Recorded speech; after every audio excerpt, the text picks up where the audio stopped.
दशरथ के ये 3 पटरानियां थी। दशरथ के 3 पटरानियां थी, लेकिन जगदीशानंद जी जो डिस्ट्रिक्ट शाहजहांपुर के रहने वाले थे, उन जगदीशानंद जी ने जगदीश रामायण में लिखा है दशरथ के 3 नहीं 760 रानियां थी। वो पृष्ठ नंबर 1 से 2 पर लिखा है, जगदीश रामायण का ये प्रमाण है। लेकिन 3 रानियों का दर्जा पटरानियों में गिना जाता था। दशरथ के घर में एक लड़की और थी, सुमित्रा से जिसका जन्म हुआ था। सुमित्रा से उस लड़की का जन्म हुआ था जिसका नाम था शांता। शांता नाम की लड़की थी जिसे राजा रोमपाद ने गोद लिया था और श्रृंगी ऋषि के साथ में जिसका विवाह हुआ था। ये श्रृंगी ऋषि एक रिश्ता में राम के बहनोई लगती थी। उसके बाद में दशरथ के घर कोई संतान नहीं हुई, कोई संतान नहीं हुई।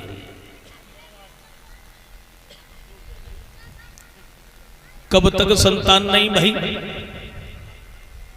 बताया है जब श्री राम का जन्म हुआ था तब दशरथ की उम्र 60,000 वर्ष की थी।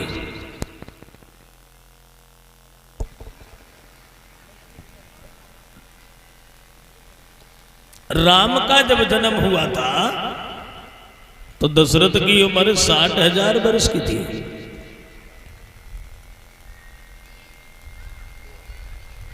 बताया है श्री सुखदेव ने उत्तरानंदन अभिमन्यु लाल परीक्षित को जिस समय दशरथ के घर में जब संतान नहीं हुई है तो दशरथ दुखी हो गए। दुखी। अब ध्यान देना, जो दुनिया में कोई सुखी नहीं है। किसी के भी ऊपर नजर डालो, कोई किसी चीज से दुखी है तो कोई किसी चीज से दुखी है। एक दिन रजाई से बड़ा प्रेम होता है तो एक दिन रजाई से बड़ी नफरत हो जाती है। किसी के पास भोजन है तो भूख नहीं है और किसी के पास भूख है तो भोजन नहीं है। किसी के पास बिस्तर है तो नींद नहीं है, काऊ के पास नींद है उसे बिस्तर नहीं है।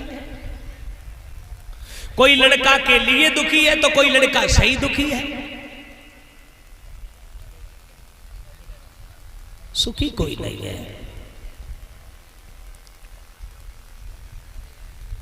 कोई तन दुखी, कोई धन दुखी, कोई मन बिन रहे तो उदास। कोई तन दुखी, कोई धन दुखी, कोई मन बिन रहे तो उदास। और थोड़े थोड़े सब दुखी और सुखी राम के दास। किसी के पास में पैसा नहीं है इतना जो 2 वक्त की रोटी मिल जाए। इतना पैसा नहीं है तो 2 वक्त की रोटी मिल जाए। और किसी के पास पैसा तो है लेकिन शरीर से दुखी है। क्यों दुखी है? दूध पी नहीं सकते, घी खा नहीं सकते। क्यों? Blood pressure high. क्या खाओगे? मूंग की दाल बिना चुपड़ी रोटी। बताओ पैसा किस काम का? कोई मन से दुखी है, सोच रहा हमारा लड़का बड़ा होगा, अच्छे घर से लड़का की शादी करेंगे, सुंदर बहू घर में आएगी। अब लड़का बड़ा हो गया, लड़का घर की नौकरानी कोई भगा ले गया। थोड़े थोड़े सब दुखी पर सुखी राम को दास। भगवान का भजन करने वाला इंसान सुखी होता है।